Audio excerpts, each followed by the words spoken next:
Kita bagaimana kalau kembali ke data yang ada di sini Pak, data investasi terutama mungkin PMA dan juga PMDN seperti itu Pak, roadmap-nya di tahun 2023 akan seperti apa? Sebelum itu, lihat nih, ini penyebaran investasi, lihat di Sulawesi Tengah. Sekarang Sulawesi Tengah itu salah satu terbaik di luar Pulau Jawa, Riau. Ini udah bagus-bagus. Sehingga target Presiden Indonesia sentris ya? Yes.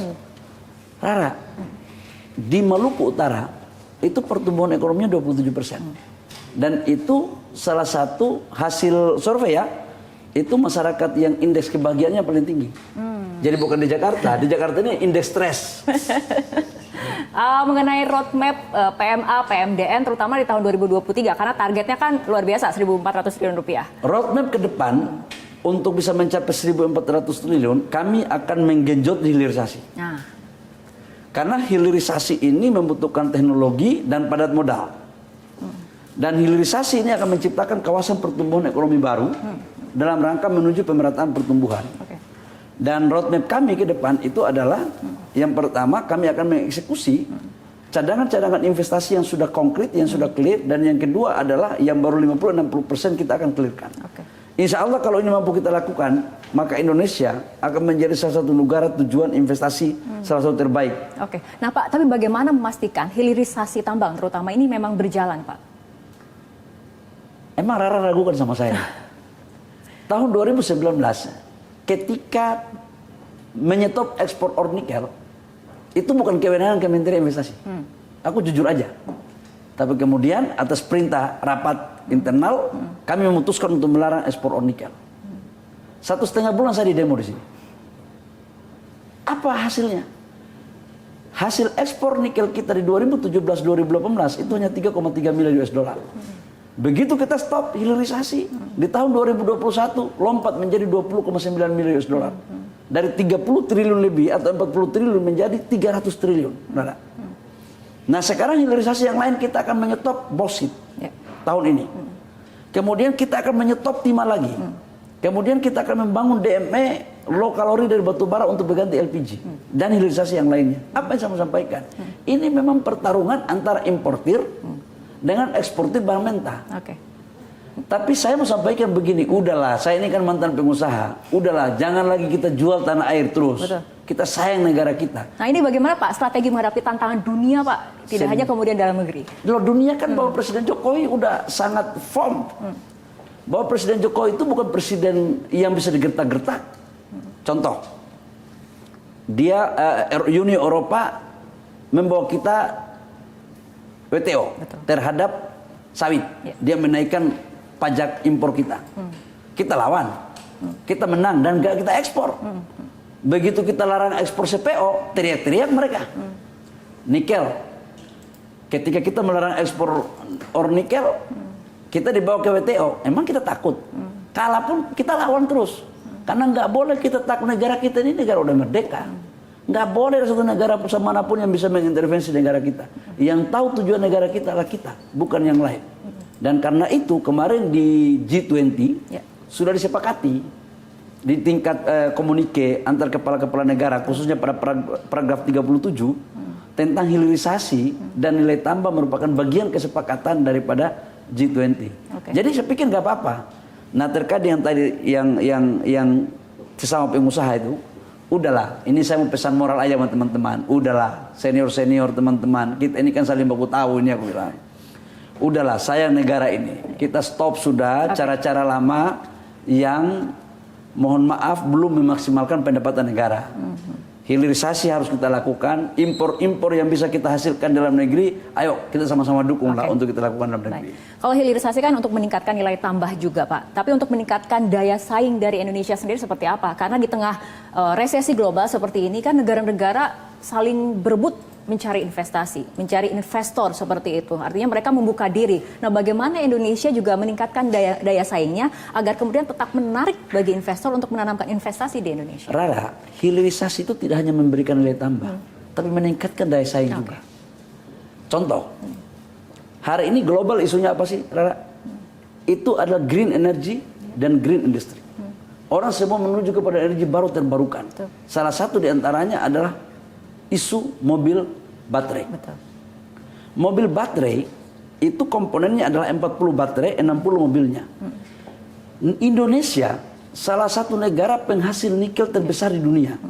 Dan kita sekarang sedang memainkan peran untuk membangun ekosistem baterai mobil dengan mempergunakan energi baru terbarukan.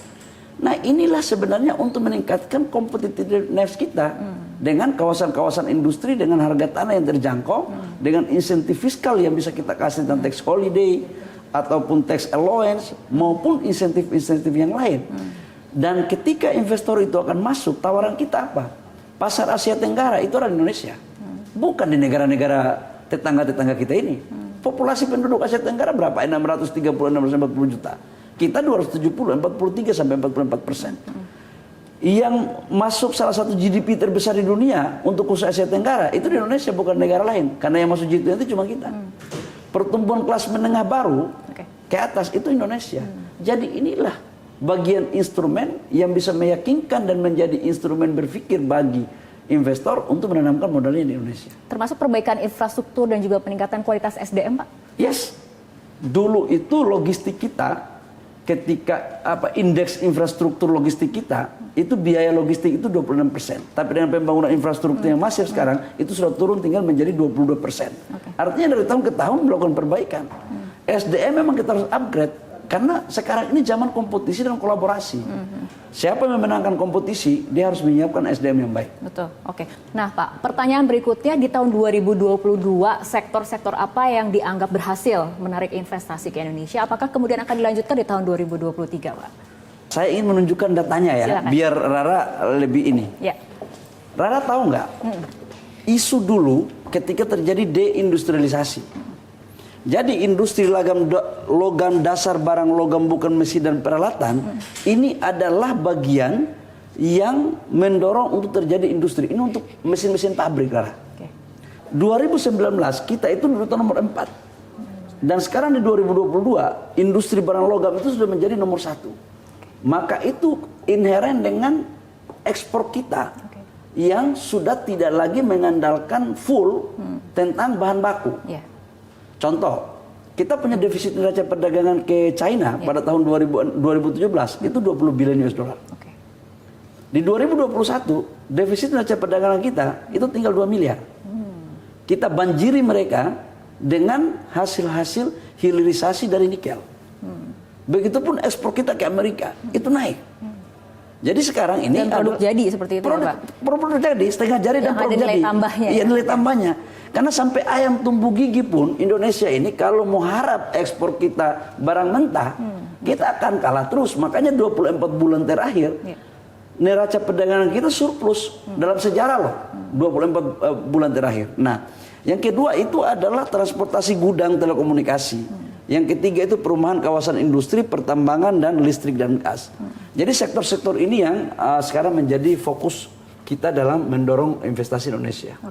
Nah dulunya ini, mohon maaf, kita belum fokus. Karena kita mau cari uang cepat. Ya saya juga dulu pengusaha kan begitu, mau ada barang, nikel kita jual, begitu jual langsung PO keluar duit. Kalau yang sekarang nggak bisa. Harus membangun industrinya. Ini mungkin data berikutnya Pak bisa dibahas mengenai investor atau PMA ya. Jadi kalau kita lihat negara-negara mana aja sih yang tujuan investasi yang masuk ke Indonesia? Yang pertama itu Singapura. Yang kedua itu di 2019-2020 itu adalah China. Tapi 2021 itu adalah Hong Kong. 2022 itu China. Nomor 3, nomor 4 itu antara Jepang, kemudian Korea, kemudian Amerika, dan beberapa negara lain. Nah, yang saya mau sampaikan adalah investor dari Singapura itu dianggap paling banyak kan. Tapi jujur ya, itu uangnya bukan semuanya uang orang Singapura. Marketing intelijen kami mengatakan bahwa itu sebagian uang orang Indonesia. Jadi sebenarnya nggak hebat-hebat banget juga. Ini sebenarnya uang orang Indonesia sebenarnya. Jadi kalau mau di change jujur aja, ini PMDN kita lebih besar daripada PMA. Nah, itu. Baik, Pak. Tapi berbicara mengenai komitmen investor sendiri, bagaimana kemudian menjaga komitmen investor ini untuk tetap menanamkan modal atau investasinya di Indonesia di tengah tadi tantangan di global, geopolitik, dan kemudian kondisi ataupun tahun politik di Indonesia? Trust. Satu kata kunci. untuk menjaga agar investor masuk terus di Indonesia, mereka harus percaya kepada pemimpinnya. Jadi hati-hati memilih pemimpin.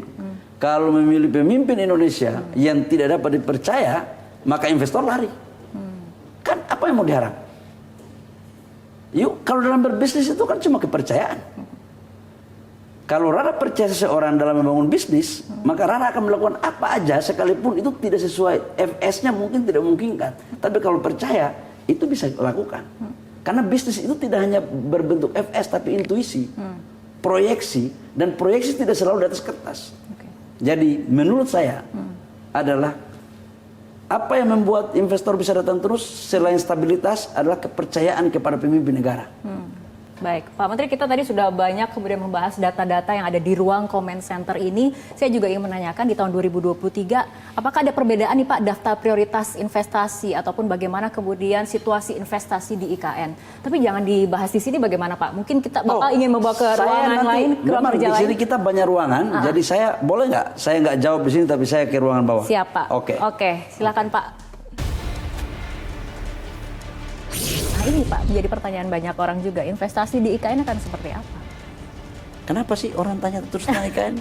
Kamu ragu ya terhadap IKN? Tepatnya sedang menunggu bagaimana perkembangannya.